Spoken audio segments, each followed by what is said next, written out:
You know where galaxy number 64 is, but you don't know where the hell you are. You're asking, how can I be in the moment?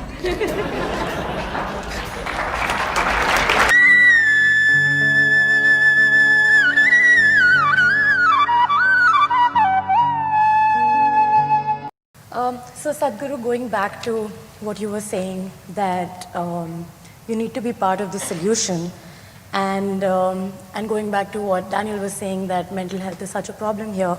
At U of T, we are constantly challenged by new ideas by some of the greatest minds in the world, and in such a competitive environment, which I sometimes describe as a roller coaster ride we got onto knowingly or unknowingly, I find myself, and a lot of people in the audience would echo to this, that I'm juggling between dealing with stress and finding internal happiness.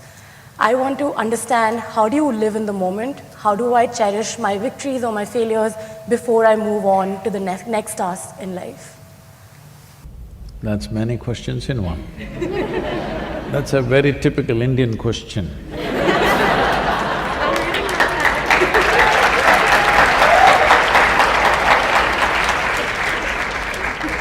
She left India only a year ago. So, to address the basic aspect of your question, which is how do you live in the moment? I'm asking you, please live somewhere else and show me for 1 month.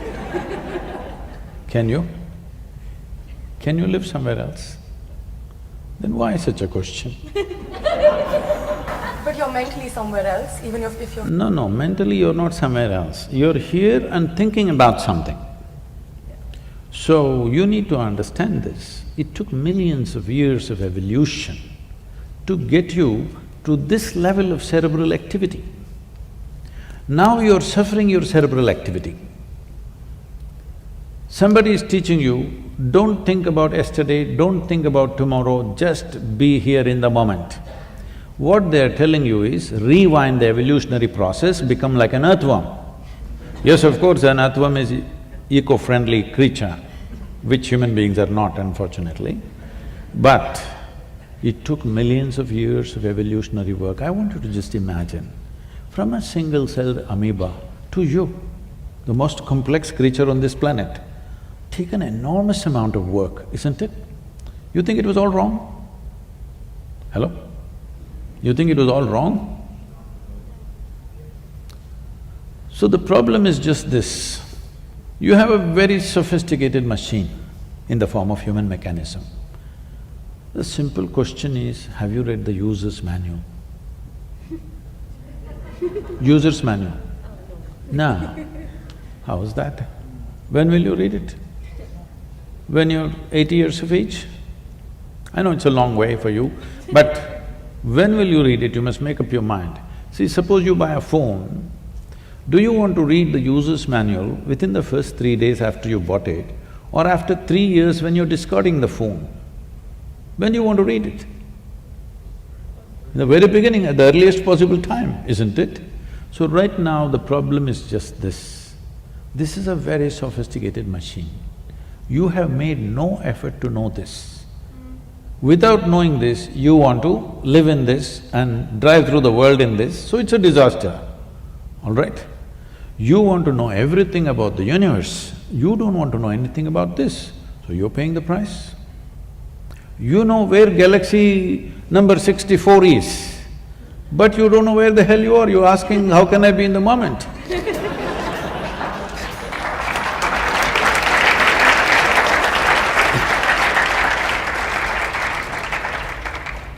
Simply, information is very deceptive. Information is very deceptive. You have information about that galaxy, this galaxy, you think you know it. No, we don't know it, we just read it in the book, all right? But this is reality, existentially you're true, isn't it? Humans know everything about this because this is you. You don't know that galaxy, that's another matter. If you wish, you can know. But you must know this because everything that you experience through this, isn't it? Do you see me right now? Where? Right here? Now, this light is falling upon me, reflecting, going through your lenses, inverted image in the retina. You know the whole story. Where do you see me right now? Within yourself. Where do you hear me right now? Within yourself. Suppose suddenly I become blurry and hazy, you think something wrong with me or with your vision?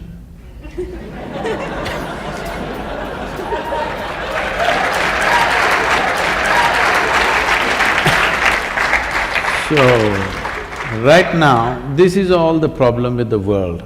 Your vision is blurry and you think there's something wrong with everything in the universe. No, it's your question of your perception, your ability to think, your ability to emote, your ability to hold your balance. This is yours. This is not the world's business. Hello? This is not the world's business. Somebody freaks there, you freak within yourself. Whose business is it? It's your business. If you do not take charge of this one, everything in the universe is a problem, just know this. Not one thing, everything. And especially when you're a student in a university, well, I was not much of a student, maybe you're better students than me, but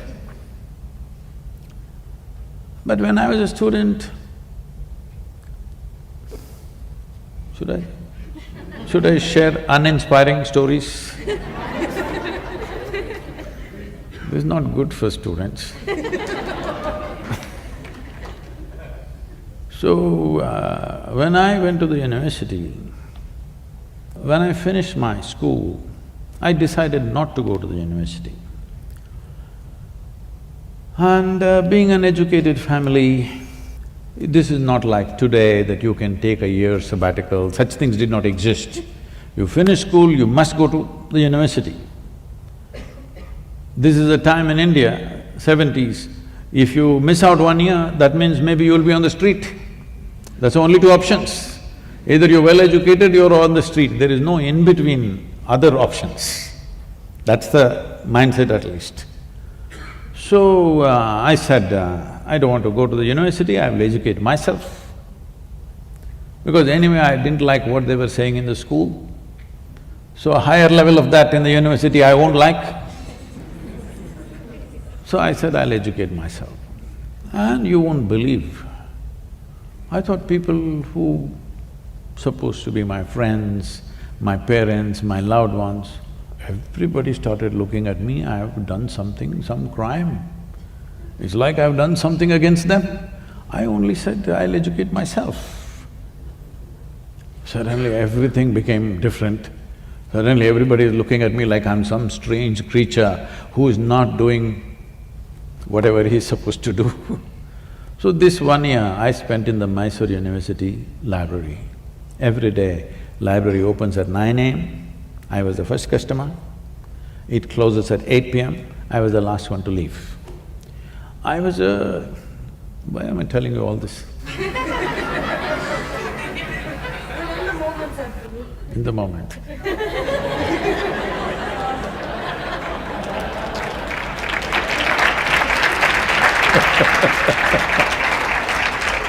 So, I know these days this generation can't eat a full stomach, but I would normally eat 2 times of what anybody eats.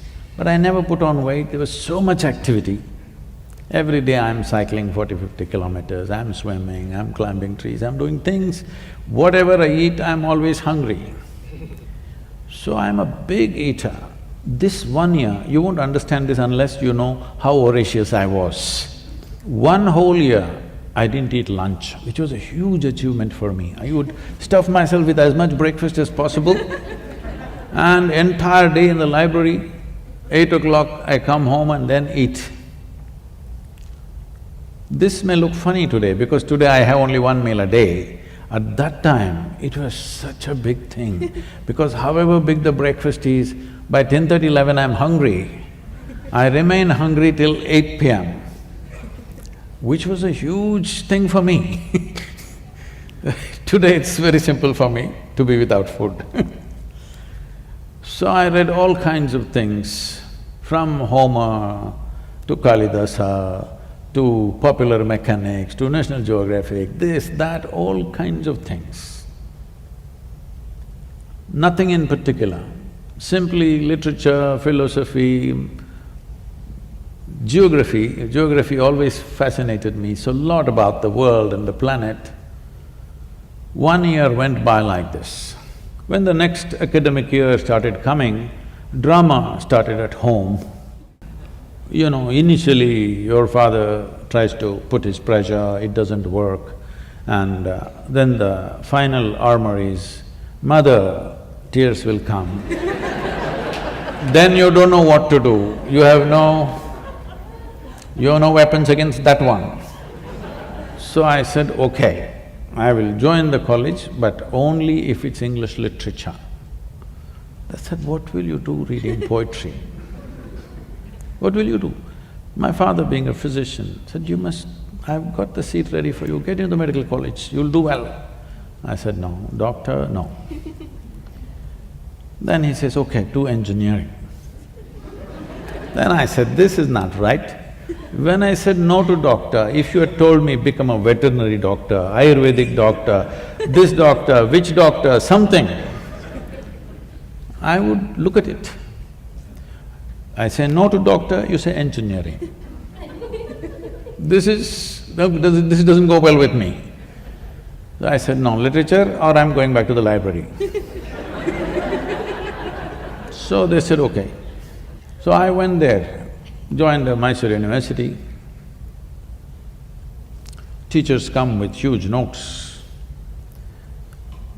generally handwritten notes, and they're reading it and ask everybody to write down. Entire class is writing. On those days it's fountain pens. They make noise, kar, kar, kar, kar, kar, kar, kar, kar. 30, 40 people writing kar, kar, kar, kar, it just irritates me. I said, this is not it. See, that notes, whoever gave you that notes, you give it to us, we'll photocopy it and give it back to you. We don't have to come, you don't have to come. But I have a billion questions. Is somebody going to answer damn questions that I have? I have a cloud of questions walking with me wherever I go. Whoever I find, if I think this guy can answer, I'll throw 10 questions at him. So I want to ask somebody questions that I have, but no, they thought these questions are too much trouble. Then I made a deal with them, that they will give me my attendance and I will stay out and not ask questions. So I generally parked myself in the university garden, we had a huge garden. I planted myself under a tree. Then to my amazement I found, people started coming to me. Education problems, money problems, boyfriend-girlfriend problems, all kinds of problems. Then I discovered everybody had a problem. I was the only freako who didn't have a problem. I was trying to think up a problem for myself, what is my problem? It's not that everything is going fantastic, but I never saw them as problems, but everybody labels ordinary situations as problems. Simply situations. Some situations we know how to handle, some situations we don't know how to handle, so what the hell about it? But every situation they cannot handle, they give it a problem title. And that problem festers and multiplies in their mind. So people coming to me with all kinds of problems. I heard variety of problems for these 3 years I spent in the garden. And I made a check, once a month I went and checked if they are keeping their end of the deal with the attendance. So why I'm saying this to you is, we are making a problem out of everything. See, never before, materially, physically, life has been as good as it's today. Hello? But this generation has become the most whining generation ever on the planet.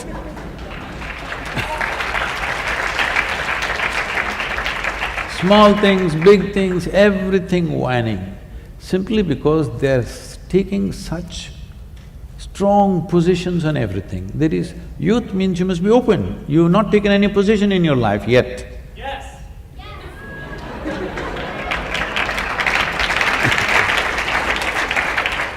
The best thing about youth, being youthful is, you're not too conceited, you've not taken a position, you don't belong to this or that, you're open. That is the best part of being youthful. But today I see people have taken strong positions about everything in the world. Once you take such positions, you will naturally create huge problems in your mind. What for are you taking such positions? This is a time to explore, this is a time to learn, this is a time to come to a broader level of understanding and perception. This is not a time to take positions, I'm this or that. They've even… by the time they're 18, they belong to some political party. It should not be so. Till you get out and find your way in the world, till then you must just soak up as much life as possible. Just see tomorrow what really works and you support that, what works for you and for everybody around you. Taking strong positions, the moment you take strong positions, the openness of your mind is lost. Once your mind is not open, suffering is inevitable. How else it'll be?